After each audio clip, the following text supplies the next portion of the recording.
Estamos aqui mais uma vez com o nosso HQC Cast, Homens que Choram. Frank William. Pastor Emanuel. Estamos recebendo hoje nosso ilustre convidado, pastor. Apresenta Derisvaldo, nosso homem de Deus, convidado. um amigo de muito tempo, companheiro da obra. Pense num homem, numa bitrem carregada de sabedoria. Amém. Pastor, nós sempre, quando começamos o episódio, a gente gosta de começar com uma perguntinha bem simples, mas muito profunda. Quem sou eu? Pastor Frank, Pastor Manuel, prazerzão, uma honra estar aqui com vocês para participar desse momento da entrevista. É uma pergunta que, de certa forma, achamos que seja fácil, mas é bem difícil de se responder. Mas tentando aqui de forma resumida, o meu nome é Derisvaldo Bezerra, sou casado, tenho uma esposa e 2 filhos e já 3 netos. Sou pastor de uma igreja ali no Aurine 2, Igreja Sion Church. Coisa boa. É uma honra recebê-lo aqui. Aqui nós costumamos dizer que aqui é o lugar onde o homem chora. Chora e não é sinal de fraqueza. Muito tem se falado a respeito de o homem ser fraco quando demonstra suas sensibilidades, mas para nós aqui é uma virtude. Né? E a gente gostaria de saber do senhor assim, alguma história do pastor que realmente fez com que ele viesse a chorar. Aquele choro assim mesmo que não dá para segurar.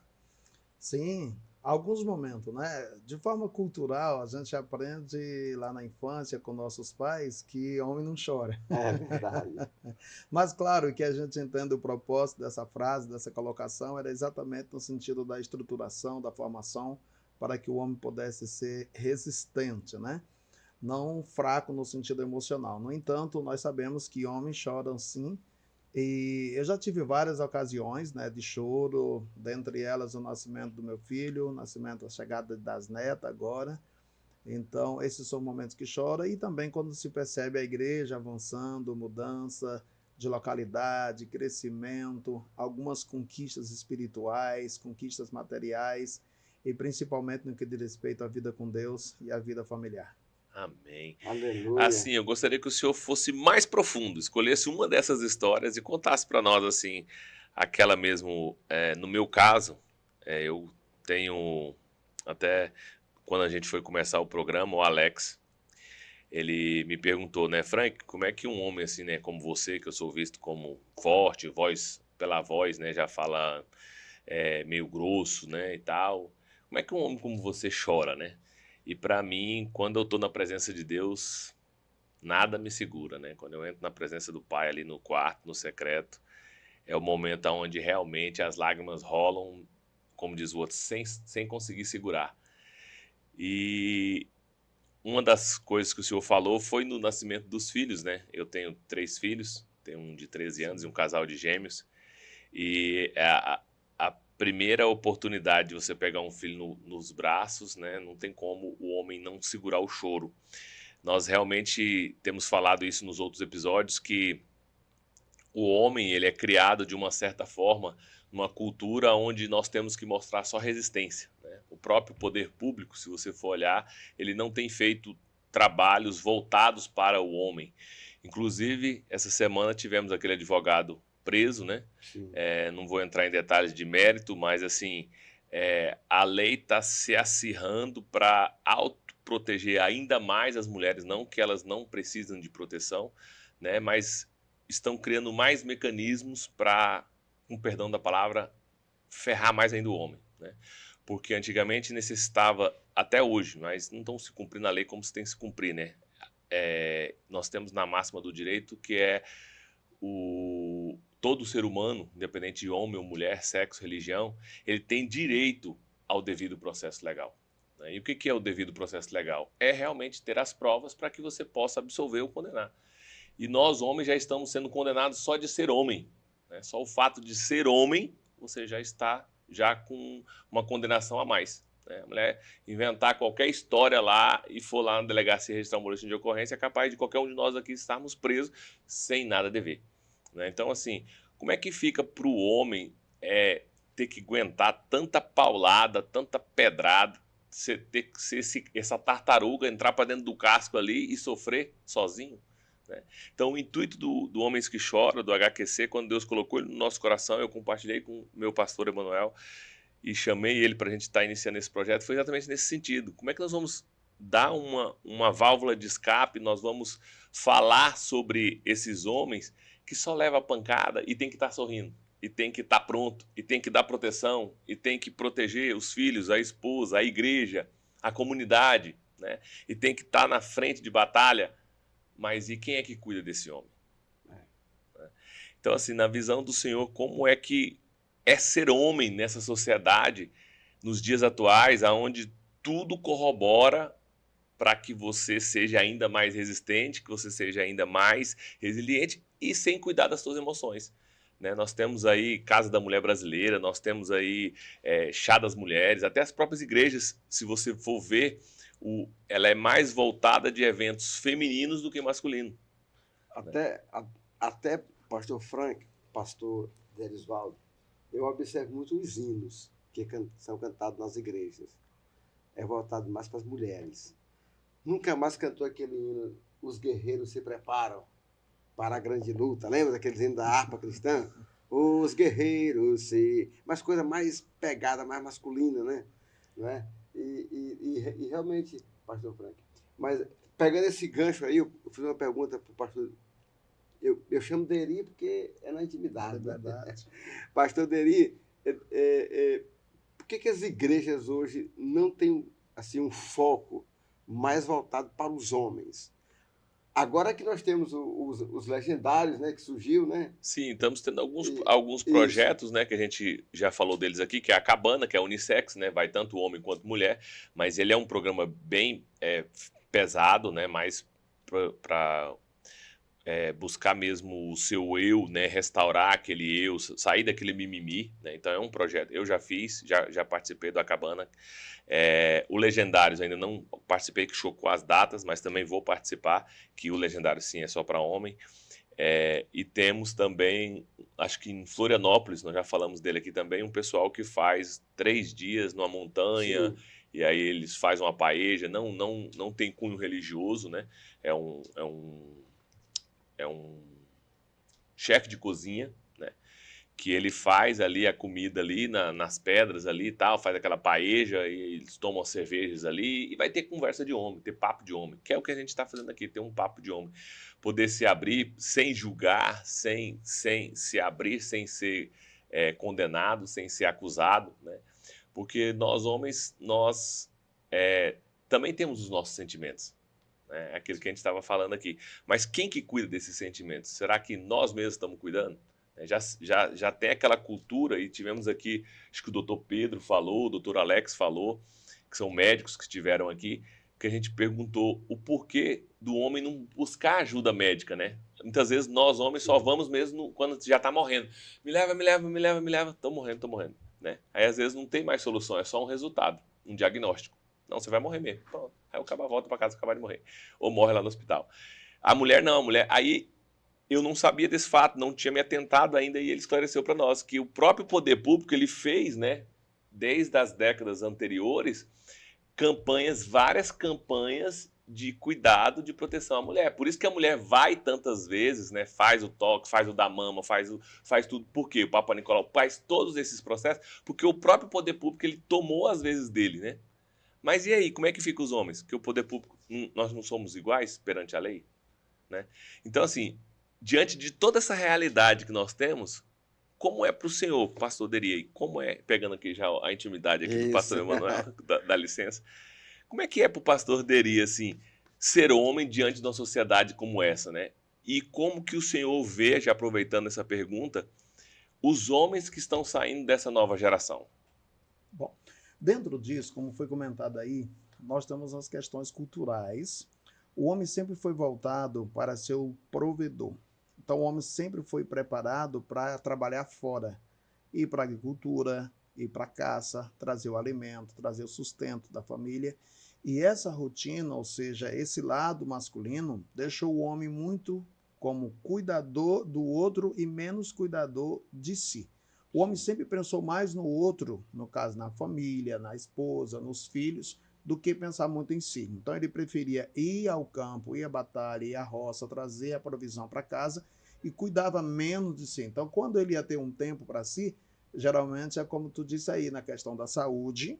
O homem, quando vai ao médico, já é só para receber já a sentença, o laudo, né? Já está com problema, vai morrer, não tem jeito.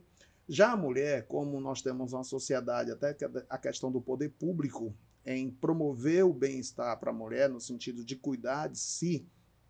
Então, como a mulher sempre foi voltada mais, biblicamente falando, ao lar, à educação, aos filhos, ao bem-estar, a preocupação com o filho, o bem-estar, a saúde do filho, então o poder público facilitou. Então, nós temos hoje a mulher que pensa mais em si, principalmente essa mulher já agora do século XXI, dos anos 2000 para cá, a mulher que pensa muito na saúde, pensa em si, e o homem, automaticamente, ele ainda continua com a mentalidade mais de pensar no outro do que em si.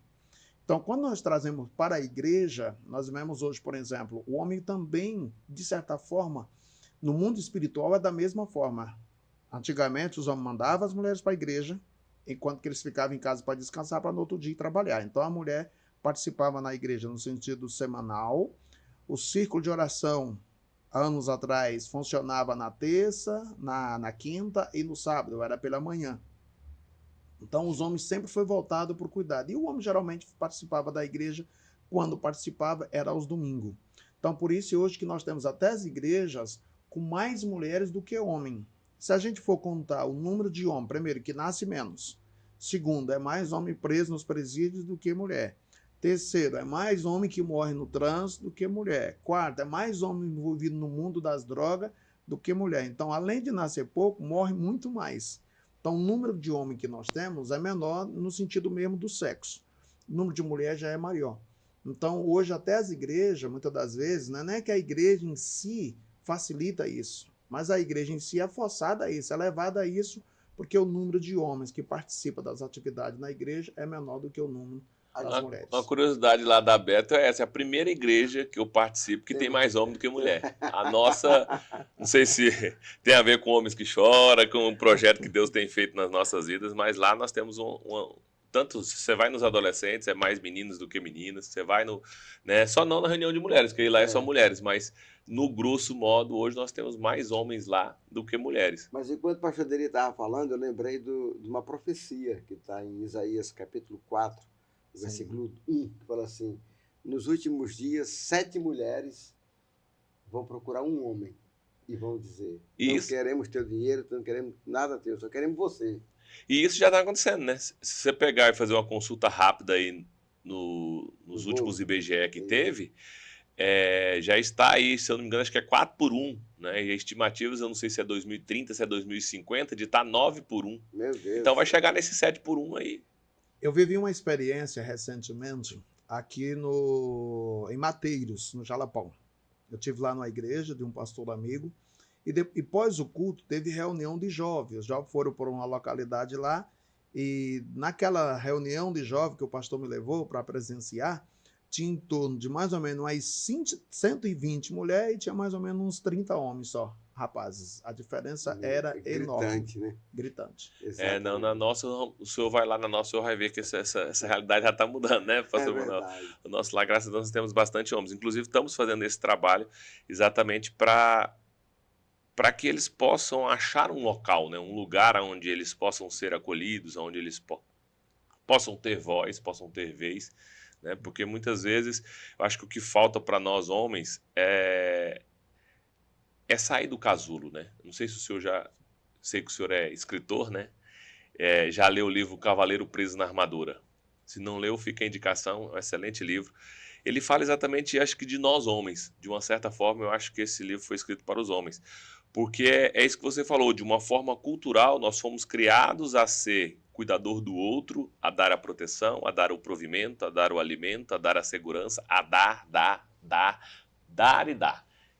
E vos dá. Né? E para mim, homem, eu não tenho direito a nada, eu não posso reclamar. Se eu falar alguma coisa, mulher, eu já estou sendo grosso, eu já estou sendo agressivo. Então, como que cuida desses homens, né? Nós que estamos na igreja, que temos essa responsabilidade, vamos dizer assim, né? Doamos as nossas vidas para isso. Como é que você cuida dos homens da sua igreja, né? Como é que você cuida dos homens da sua casa? Como é que você se cuida? Como é que você se sente diante de uma sociedade dessa forma? né? Onde você só tem que dar e não recebe nada, né? Só vosso reino, para mim nada. Então, assim, como é que o senhor vê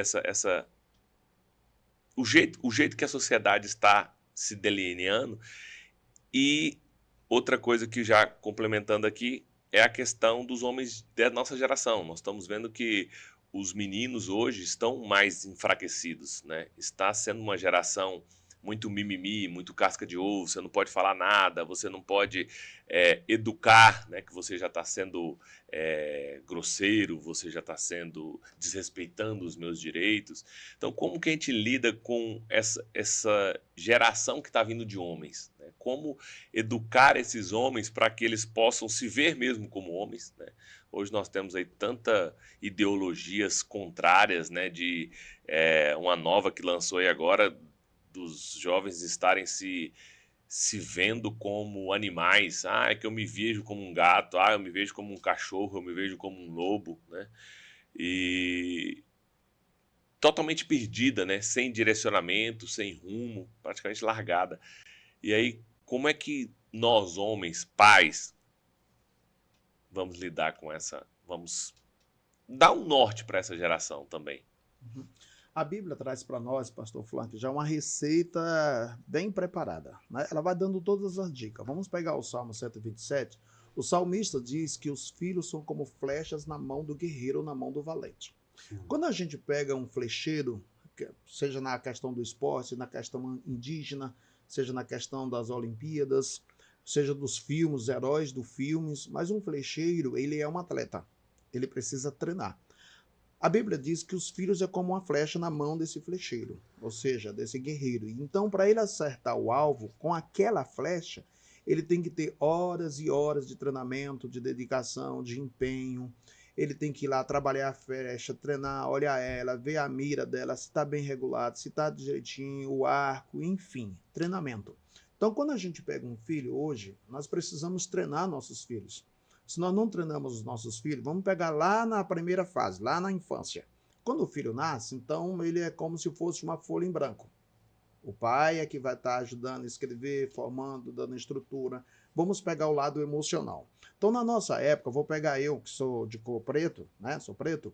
Então, na minha época, o bullying era muito comum. O bullying na escola, o bullying no campo, o bullying entre os coleguinhas.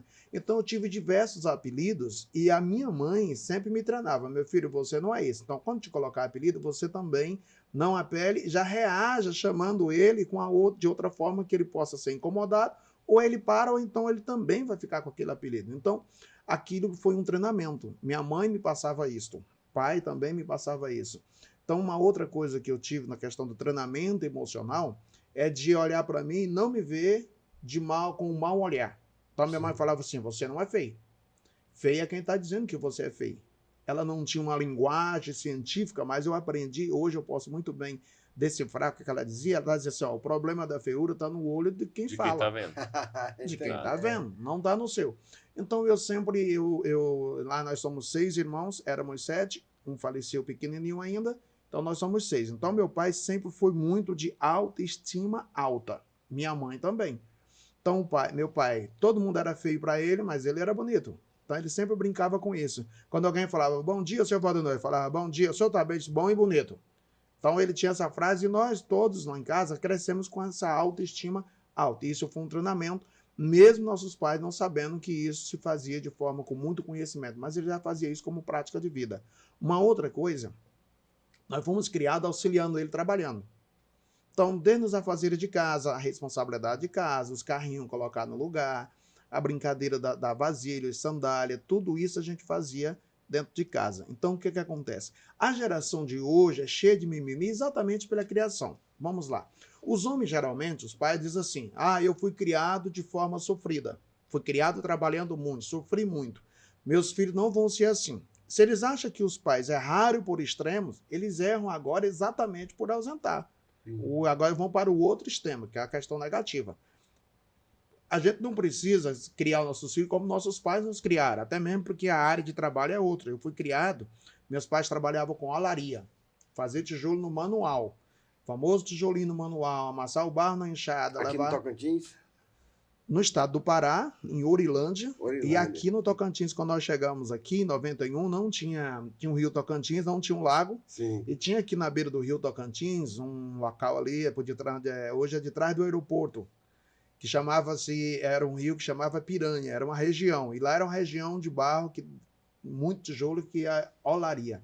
Então, Sim. chegamos a trabalhar nisso. Então, a gente foi criado com isso. Daí, eu tinha os meus filhos. Só que eu já não trabalhava mais com isso. Entendi. Mas os meus 2 filhos, todos os 2 são trabalhadores.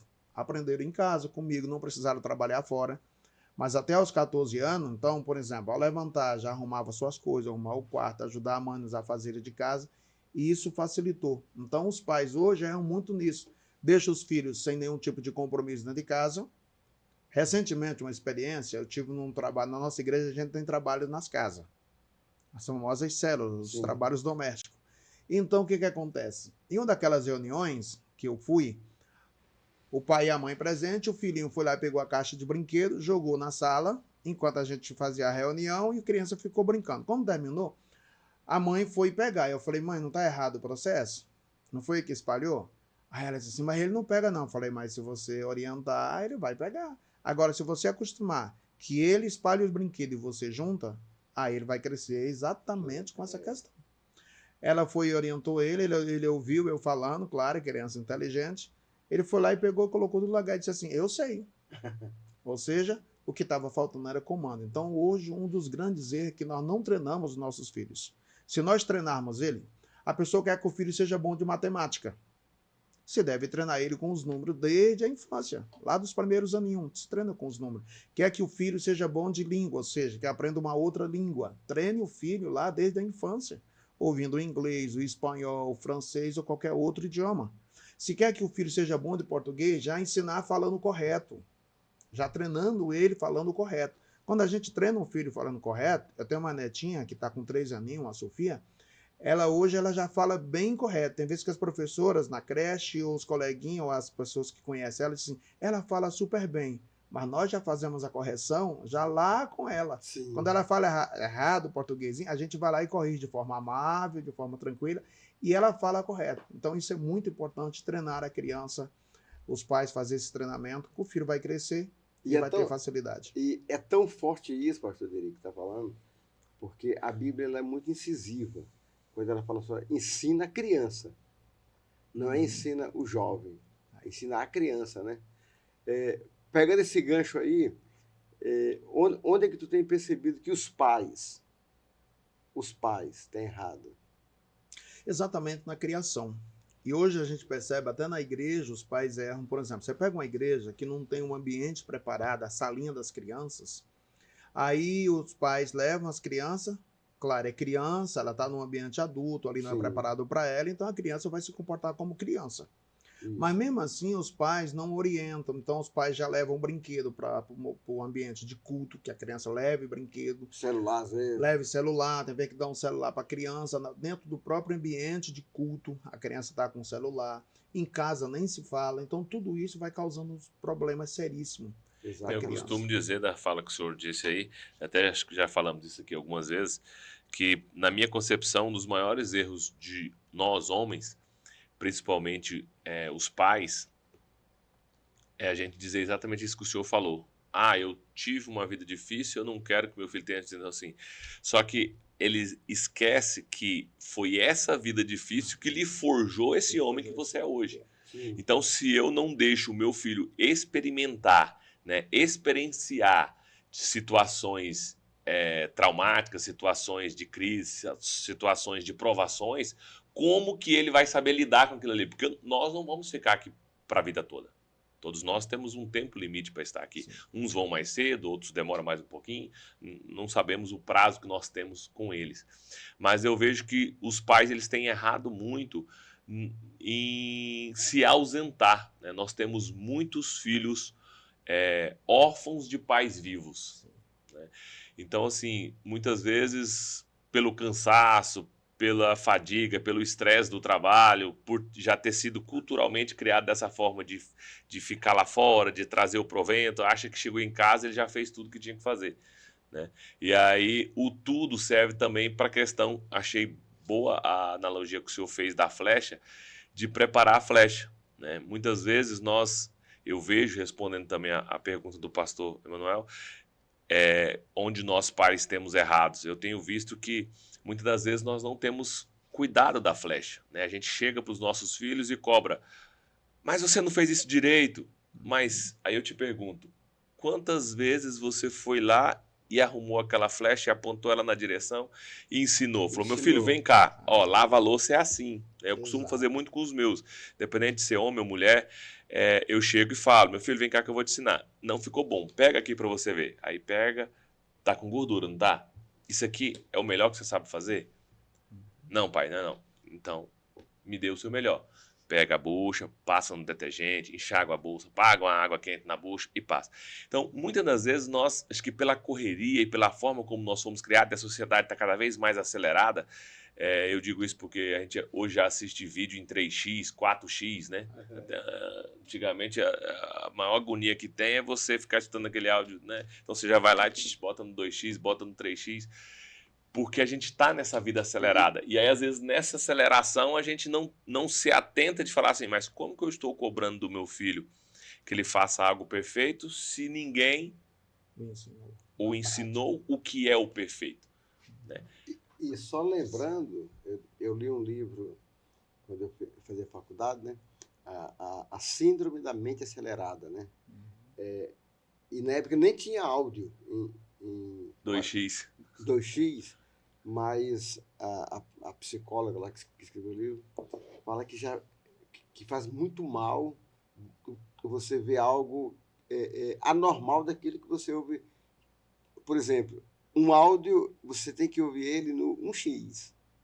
E aí, quando tu joga no 2x, a tua mente acelera, certo? E não acompanha. Hoje, a gente vê essa meninada hoje muito acelerada, e isso gera uma expectativa, isso traz uma depressão muito grande para a criança no futuro.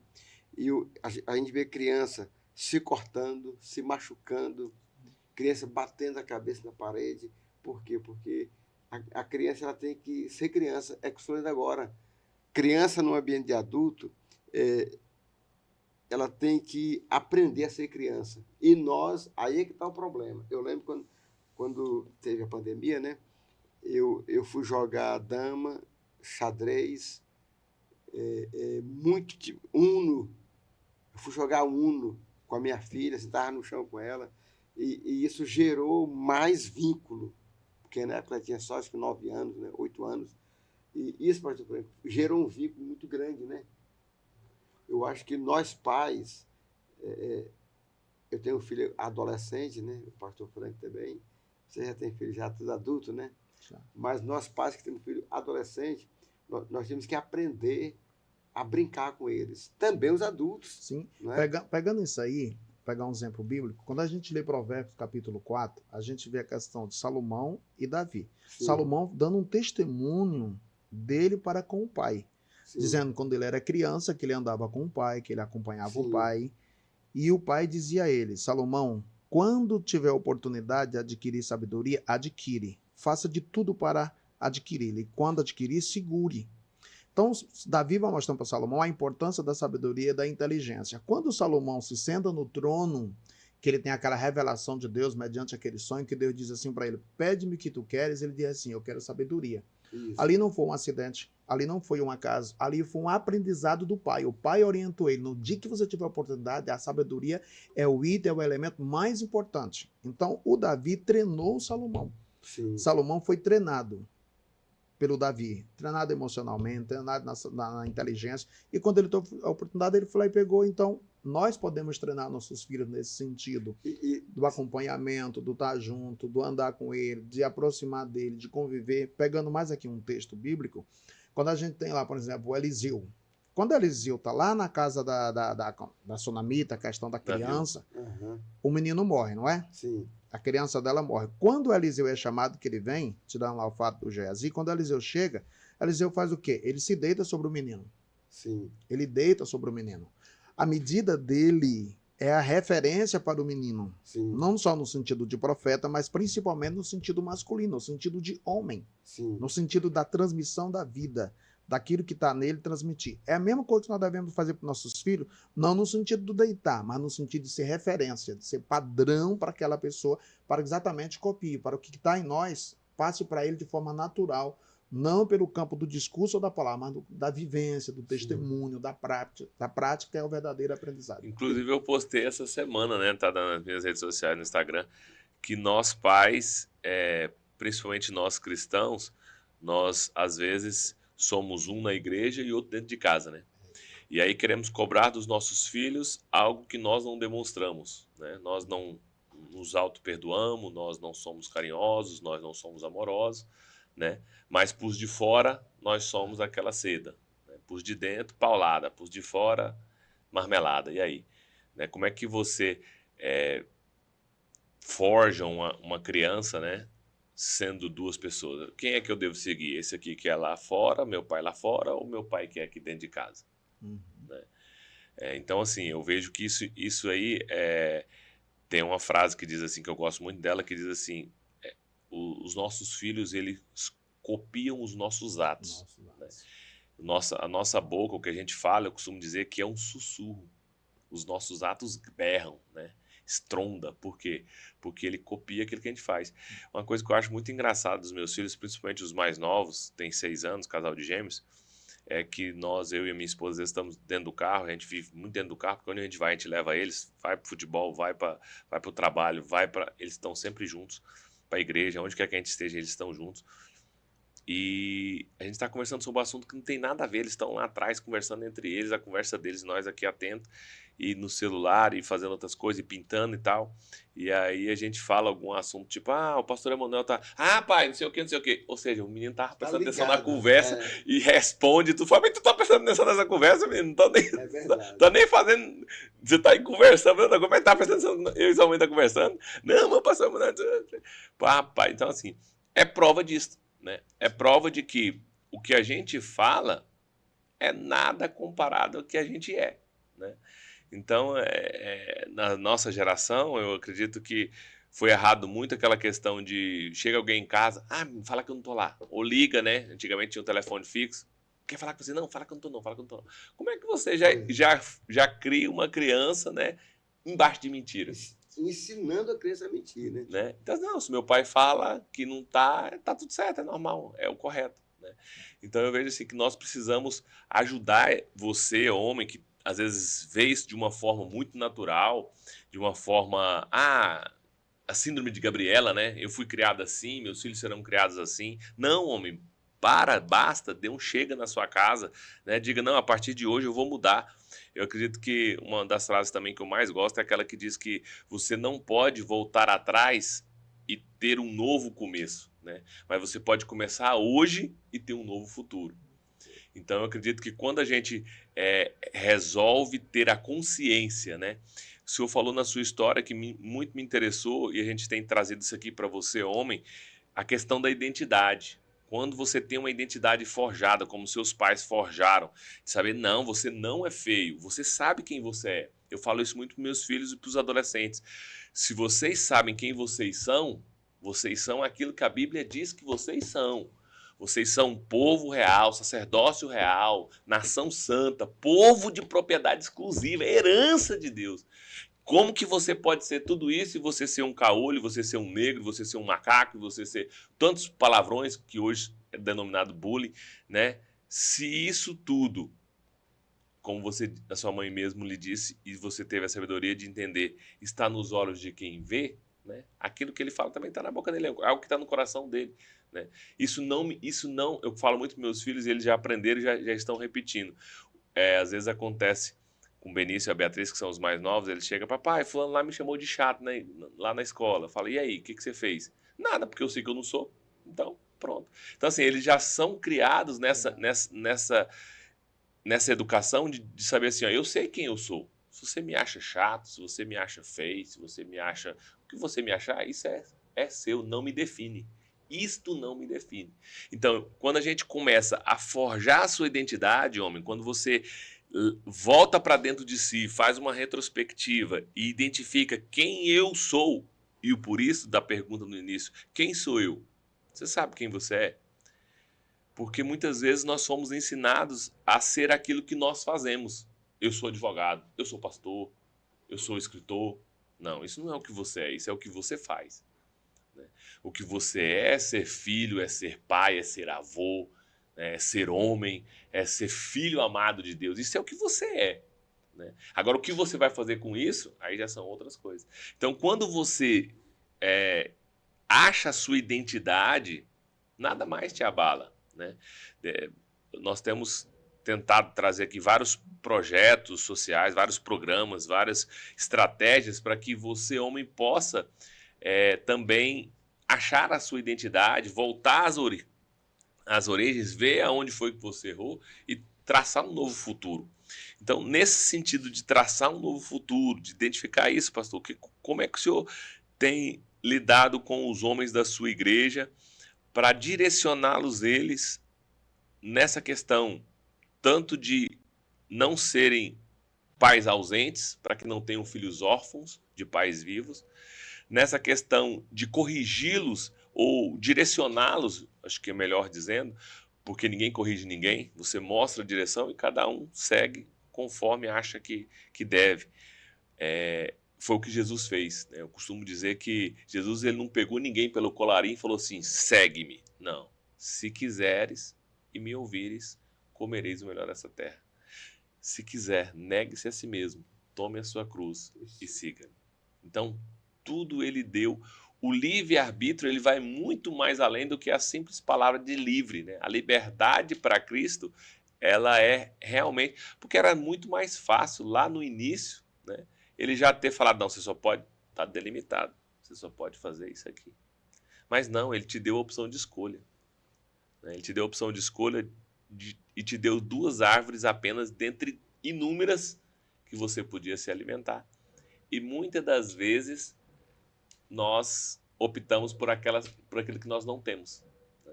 A gente vê que uma das grandes dificuldades dos pais é começar a educar os filhos e eles começam a trazer aquela carga da sociedade, do capitalismo, de meu amigo tem um melhor celular, ele tem um iPhone, eu quero um iPhone, ele tem um tênis Nike, eu quero um tênis Nike, ele tem isso, eu quero isso, eu não quero isso, eu não quero isso. E esquecemos e muitas das vezes os pais se sacrificam, arrumam outro emprego, outro trabalho para dar conta de ganhar mais, para dar mais. E a gente esquece que a criança, na maioria das vezes, ganha presentes que nós pais, quando crianças, não recebemos e gostaríamos de receber. A gente compra aquele carrinho de controle remoto que você sonhou a vida inteira para ter e seus pais não tinham condição de te dar, você compra e dá para o seu filho. O que é a primeira coisa que ele faz? Brinca com a caixa. Ou seja, aquilo ali é um presente para você, não para ele. Ele acha mais atrativo na caixa, com as cores, com os desenhos, com os outros modelos de carrinho que tem ali. E às vezes ele está brincando com a caixa e o carrinho está lá largado. Ou ele brinca só ali, já larga para lá e já vai caçar outra coisa para fazer. Por quê? Porque é um presente que nós estamos dando para nós mesmos, não para os nossos filhos. E não temos tido esse tempo de alinhar a flecha, ensinar como é que faz.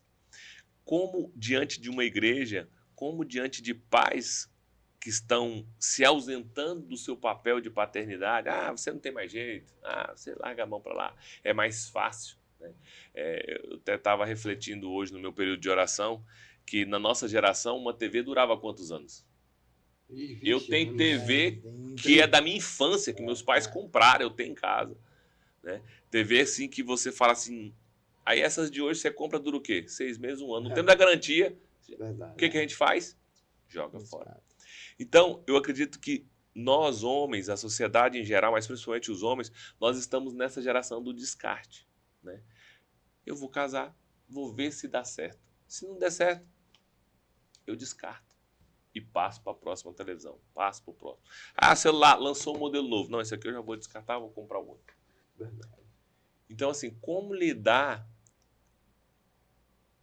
com essa geração que está totalmente perdida, totalmente ausente, e nós precisamos mostrar para esses pais que eles têm um papel fundamental. Que o diabo ele vem realmente para matar, roubar e destruir, e ele sabe aonde destruir. Na família. Porque se ele destrói a família e a sociedade não tem famílias, que é a base de uma sociedade, ele ganha o jogo, né? Eu vi uma pregação muito interessante essa semana, que fala exatamente sobre isso, que nos alegra, que diz que o diabo ele não faz nada além do que aquilo que é permitido por Deus. Sim. Então ele não é um inimigo de Deus, ele não tem mais poder do que Deus, ele jamais vai conseguir ultrapassar essa linha. Então, na verdade, ele é usado por Deus, Deus que o usa. E ele fala exatamente naquela pregação de Jó, né, onde o diabo vai conversar com Deus ali e ele fala assim: se me permitires, ou seja, ele só pode fazer aquilo que Deus permitia. E Deus sempre, quando dava uma permissão, ele dava uma proibição. Você pode tocar nele, mas não toque na sua vida. Então, e aí ele fala daquela situação dos 1000 anos, né, que ele ficará preso por 1000 anos, depois um único anjo, não é uma legião, vai libertar ele para que ele possa fazer o trabalho final para Deus. Ou seja, ao tempo todo ele acha que ele está mandando, que ele está governando, que ele está fazendo isso, aquilo e aquilo outro, mas ele só faz até onde Deus delimitou. Quando Deus o mandou de cima para baixo, isso me veio agora, não foi nem falado na pregação, mas essa revelação me dada agora, você vê nas palavras de Gênesis ali que ele bota o limite dele na terra. Exatamente. Não é verdade? Sim. Então isso comprova que ele tem uma restrição contra as nossas vidas, né? Existe aquele versículo que diz que ele está ao nosso derredor, buscando quem tragar. Ele vai me tragar, ele vai tragar o pastor Emanuel, o pastor, se nós deixarmos. Sim. Né? E aí como que a gente consegue ajudar esses homens que nos ouvem, pastor? Como é que a gente pode ter projetos, ter algo que a gente possa mostrar isso para eles? Porque eu olho para a sociedade às vezes andando assim, vejo certas expressões e falo assim, meu Deus, para nós parece que é tão claro, é tão óbvio. Você olha e fala assim, meu filho, se você continuar andando nesse caminho aí, seu fim é a morte. Mas as pessoas parece que não querem, parece que estão cegas, parece que estão bitoladas, assim, alienadas, acho que a palavra certa é essa, que está naquele caminho sem fim, com um fim certo que é a morte, e você ainda vai ajudar e você se passa por ruim. Um dos grandes problemas que nós temos é exatamente o homem fugindo da sua responsabilidade. É o homem fugindo daquilo que Deus estabeleceu para ele. Quando nós pegamos a Bíblia, qual que é a posição do homem? O sacerdócio. Dentro daquilo que é o sacerdócio, é guiar a família. Tu usou aí, agora há pouco, a questão de Jó. O que Jó fazia? Os filhos iam para as festas, mas o Jó estava lá na presença de Deus, fazendo um trabalho de intercessão, de clamor, intercedendo pelos filhos.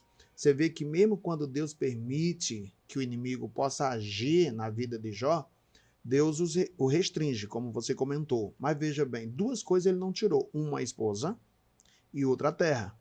Exatamente. Para recomeçar a vida, ele já precisava de quê? Exatamente desses dois elementos. Além de Deus, claro. Ele precisava da terra, na questão da produção, e precisava da esposa, exatamente na questão da descendência. Então, são coisas que Deus não tira. Então, o Jó, ele fazia o trabalho exatamente de sacerdócio. Nós pegamos hoje a igreja, os homens, na maioria, não só a igreja, mas a sociedade no geral, a maioria dos homens não exerce aquilo que é a função que Deus o colocou. Aí reclamam que a mulher está tomando os espaços, que a mulher está ocupando todas as profissões, mas é mais ou menos assim. Recentemente, num discipulado com um homem, recentemente, assim, há alguns anos, ele disse assim, pastor, na minha casa lá quem manda é a mulher. Eu falei, tá, mas por que ela é que manda? Aí ele ficou assim, eu falei assim, em qualquer lugar, alguém tem que mandar. Onde não há comando, alguém tem que dar comando. Exatamente, você não está fazendo a sua função. Então, ela está fazendo a dela e a sua. Então, numa igreja, se a liderança não der comando, alguém vai dar comando. O trabalho tem que ser feito. Porque alguém tem que direcionar, alguém tem que organizar. É a mesma coisa numa casa. Se não houver uma pessoa que distribua funções, que dá liderança, ou seja, que dá comando, que conduz, vai dar problema. Isso em todo um órgão tem que ter uma chefia, tem que ter um responsável. Então, quando a gente pega o homem, O homem era para conduzir a família diante de Deus. Mas naquela questão que nós comentamos, o homem na questão do provedor, do fora, do dar, como você falou, dar e dar, ele esqueceu exatamente de conduzir a família a Deus. Quando nós pegamos lá, voltando Davi e ao Salomão, no final da vida de Davi, lembra daquele texto que Davi diz para Salomão, seja homem. Seja um homem, é. Seja homem. Exatamente. O seja homem ali, ó, conduz esse povo na presença de Deus, conduz esse povo na questão da responsabilidade, conduz Assuma esse seu povo, papel. assuma o seu papel. Então, o homem nunca precisa ocupar o papel da mulher como a mulher ocupar o papel do homem. Não, não, não. O dois, na realidade, é para trabalhar em unidade. É um. É um. Então, ambos são importantes. É a mesma coisa dos membros do corpo. Não existe um membro mais importante do que o outro. Todos os membros são devidamente importantes. Agora, quando o homem não exerce a sua função, vamos lá. Na igreja, poucos homens são presentes geralmente nos trabalhos de oração. Como o tema do programa aqui é exatamente homens que choram, você vê, vamos pegar lá que muitas das vezes a igreja também tem poucas atividades voltadas ao homem. Quando se faz um encontro com Deus, quando se faz uma atividade com os homens, geralmente o homem quer ser aquele durão, ele custa se entregar, Eu não preciso disso. Eu não preciso disso, a questão da negativa, não se permite ser ministrado por outro homem. Sim. Se acha que é ele que deveria estar ali, autossuficiente. Então isso vai gerando dificuldade a ele mesmo, mas quando nós nos permitimos a ser tratado desde a pessoa de Deus, quando a gente entra lá para o nosso quarto, quando a gente tem a nossa intimidade com Deus, quando a gente se permite chorar, clamar, pedir a Deus, falar com Deus, dialogar com Deus, isso facilita. Então, pegando dentro disso, agora dia 20 de maio eu faço 20 anos de casamento. O meu pai já partiu para o Senhor, mas o meu pai viveu com minha mãe 49 anos até Deus o tomar. Uhum. Então, hoje, uma das coisas que meu casamento é como todo outro casamento, tem crise também, tem problema. Mas eu me lembro que, principalmente no início do meu casamento, quando houve umas crises maiores, que a gente tinha pouca experiência, que houve aqueles pensamentos de pensar em separar, havia sempre uma referência que não permitia. Eu falava, mas meu pai não separou. Sim. Então, eu não vou fazer isso, eu vou criar meus filhos primeiro, assim como meu pai me criou. Então, essa referência é muito importante, porque, como nós comentamos agora há pouco, a convivência, o testemunho, a prática é muito mais importante do que o discurso. Por que geralmente o menino ou a menina, na primeira crise do relacionamento, quer separar? Provavelmente vem de família assim. Então, isso, se a gente não se posicionar como homem, vou criar meu filho, vou criar minha filha, vou me posicionar diante de Deus, vou conduzi-los a Deus na prática de vida. Perguntas difíceis para a gente responder. Tu que tem menino pequeno, o pastor Manuel, os filhos não estão pequenos, mas principalmente lá no iníciozinho da primeira infância, vamos assim falar, quem é o pai de Deus? Quem é Deus? Onde Deus mora? Quem fez Deus? Pergunta estas que nos deixam numa saia justa para responder. E por mais que a gente use o vocabulário, por mais que a gente tente explicar no campo das palavras, elas não aceitam, elas não se sentem satisfeitas com essa resposta. Mas como é que elas vão perceber quem é Deus? Mediante a observação do Pai. Se o Pai é amoroso, ele vai associar que Deus é bom, que Deus é amoroso. Se a mãe é uma mãe excelente, ele vai associar que Deus é amor. Então, se o pai é bruto, ignorante, ele vai associar que Deus também não é legal, que Deus representa dor, que Deus representa sofrimento, maus trato, que Deus é um homem muito ruim, porque o pai é assim, porque lá na igreja ele é uma coisa, que ele é outra. Então, ele vai associar a isso. Mas se o pai consegue, por exemplo, o pai fala com Deus, ele vê o pai falando com Deus. Então, automaticamente, ele vai perceber que Deus é bom se o pai é bom. Como professor, agora eu estou fora da rede pública um pouquinho, mas um dia, não é coisa que se faça. Mas na sala de aula, eu estava dando aula para a primeira série um dia. Eu estava na salinha do primeiro aninho e a garotinha de 6 para 7 anos chegou e disse assim, professor, eu estou doando a cabeça. E eu me lembro que na ocasião eu fiz tipo assim, virei as costas para o lado da câmera que tinha na sala e falei para a criança, para a menininha, você sabia que Jesus te cura? E ela disse assim, sei. Falei, vamos orar aqui nós dois? Aqui rapidão? E ela disse, vamos. Então, em poucas palavras, eu disse assim para ela, diga assim, responda aí, Jesus. E ela repetia as palavras. Questão de poucas palavras, eu disse assim, me cura. E ela disse, me cura. Eu falei, amém. Falei, volte lá, senta na sua cadeira e presta atenção na hora que você já está boa. Ela voltou, sentou lá. Antes da aula acabar, ela veio e disse assim, professor, a dor de cabeça foi embora. Ou seja, exatamente isso que a gente pode fazer com nossos filhos, de ser referência, de conduzir, de ir à igreja, de participar dos trabalhos, de ler a Bíblia, o ato da leitura, de ensinar nossos filhos a desenvolver o hábito da leitura, também participando, não só com a mãe, mas com o pai, ouvindo as histórias do pai, ouvindo as histórias do avô, o pai falar sobre o avô, a importância que ele vai admirar o avô dele, a avó dele, os tios. Mas geralmente, quando os pais vão falar, ele quer desfazer dos pais dele, quer desfazer dos irmãos, quer desfazer da história de vida dos outros. E isso não é importante. É muito importante a gente falar bem dos nossos pais, para a criança, os nossos filhos também entender isso, para ele falar bem de nós e ele desenvolver esse papel. Isso é fundamental. Olha que maravilha.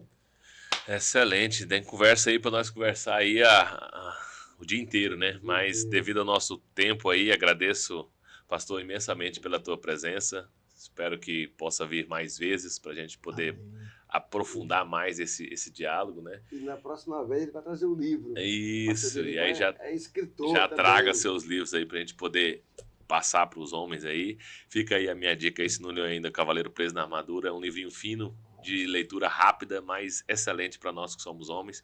Gostaria que o senhor desse uma mensagem para esses homens que estão nos ouvindo aí, e a gente encerra por aqui. Homens, que Deus abençoe vocês. Ser homem é simplesmente ser nós mesmos, conduzir as pessoas diante de Deus, ser amigo dos nossos filhos, amigos uns dos outros. Se precisarmos chorar, vamos chorar uns com os outros, não tem problema nenhum. Eu tenho aqui o pastor Frank, o pastor Emanuel, que não tem problema nenhum de falar das nossas dificuldades, das nossas fragilidades. Isso, em vez de enfraquecer, faz nos fortalecer. Amém. Quando nós admitimos quem somos. Então, homens, sejam tão somente homens diante de Deus, da sua família, e conduza eles na bênção de Deus. E se você quiser visitar a igreja do pastor Deri, fica ali na Aureni 2. Na quadra 3, lote 17, bem próximo do Detran, viu? Ali próximo do Detran, do supermercado Big, está a nossa igreja, Sion Church. Pode ir lá nos visitar aos domingos, às 19 horas, e você vai participar de um culto extremamente abençoado, e você vai ser exatamente abençoado e bem recebido por todos nós lá. Aleluia. Amém. Obrigado, Amém. pastor. Até o próximo episódio. Obrigado por você que esteve até aqui conosco.